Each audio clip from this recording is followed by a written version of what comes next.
Распишувањето на парламентарните избори од страна на председателот на Собранието Трајко Велјановски беше едно од барањата на членовите и приврзаници на граѓанското движење за одбрана на Македонија ГДОМ. Сепак, мирни протести низ државата продолжуваат да се организираат за укинување на аболицијата на сите вклучени во аферата Пуч, истакна еден од организаторите од ГДОМ, доцент доктор Оливер Андонов. Аболицијата на председателот Иванов не може сите да не стави во исти кош, не може да бидеме сите исто. Зоран Заев е веќе повеќе пати аболициран. Јас на говорот во Скопје напомена, веројатно средното име ќе му биде аболициран Заев. А исто така и Зоран Верушевски, кој веќе подолго време спроведува непријателска дејност против Република Македонија.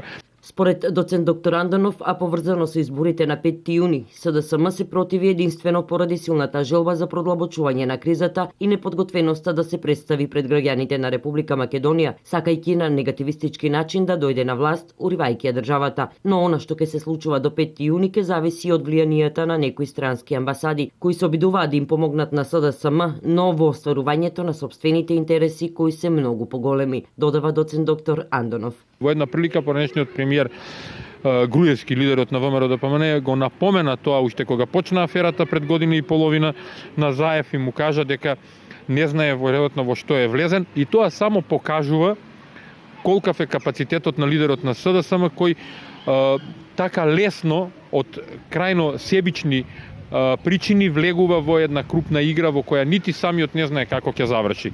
Од тој аспект можеме да очекуваме многу турбуленции во наредниот период. А тоа што некои немаат програми и се обидуваат да не одат на избори не е оправдание да нема нормално одржување на демократски и фер парламентарни избори, истакна Андонов. Од ГДОМ за денес најавија мирен протест во Прилеп, а додека траеше протестот во Штип, во меѓувреме протестираа и од граѓанското движење Протестирам, кои меѓу останатото бараат итно повлекување на одлуката за аболиција на сите оние против кои се води истрага и против кои е покренато обвинение од страна на специјалното јавно обвинителство, итна и неотповиклива оставка на Ѓорги Иванов, председателот на државата, итно повлекување на одлуката за одржување на парламентарни избори на 5 јуни. И од граѓанското движење Протестирам вечерва ќе се собираат во Прилеп.